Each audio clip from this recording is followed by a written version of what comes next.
आवाज सर्वसामान्यांचा। आपण आज बघितलं असेल की आज अनिल देसाई हा एकटा स्वतःचे नावं विचारला। स्वतः एकटाचे नावं आल्यावर सुद्धा एवढ्या हजारोच्या संख्येनं कार्यकर्ते। मला माहिती आहे आदरणीय पवार साहेबांनी जर मला चिन्ह दिलं तर याच्यापेक्षा 50 पट लोक अजून बाहेर पडणार आहेत। आज लोक थोडीशी संभ्रमात आहेत की उभं राहणार का, नक्की राहतील का, नाही राहिले तर मग आमची काय अवस्था होईल। मग आम्ही समजा दुसरा उमेदवार उभा राहिला आणि पुन्हा आम्ही त्यांच्याकडे जायचं झालं तर त्याचं काय मत होईल, याच्यावरती बरीचशी लोक संभ्रमात आहेत।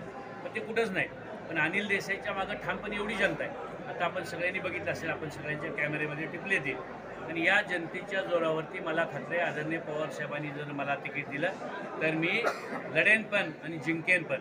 आणि एक तुतारीचा आदरणीय शरदचंद्रजी पवार साहेबांच्या गटाचा एक आमदार या मतदारसंघाचा नक्की होईल। आणि आदरणीय पवार साहेबसुद्धा होणारा इथला आमदार हे काही थांबवणार नाहीत। साहेबांकडे सगळा आढावा आहे, सगळा रिपोर्ट आहे। काही जरी झालं तर या मतदारसंघाचा आमदार हा त्यांच्या विचाराचा झाला पाहिजे। किंबहुना या तालुक्यात जे काही चुकीचं चाललं आहे या हुकुमशाहीच्या विरुद्ध इथला आमदार झाला पाहिजे, ही भावना साहेबांची फार आहे।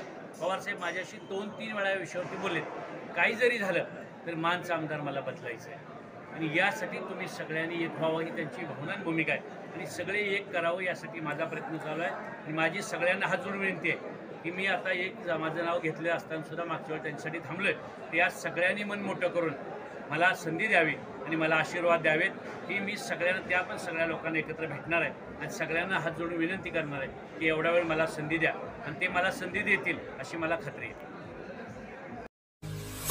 आपल्या परिसरातील महत्त्वाच्या बातम्या पाहण्यासाठी मायभूमी न्यूज चॅनलला YouTube वर सबस्क्राइब करा आणि बेल आयकॉन प्रेस करा।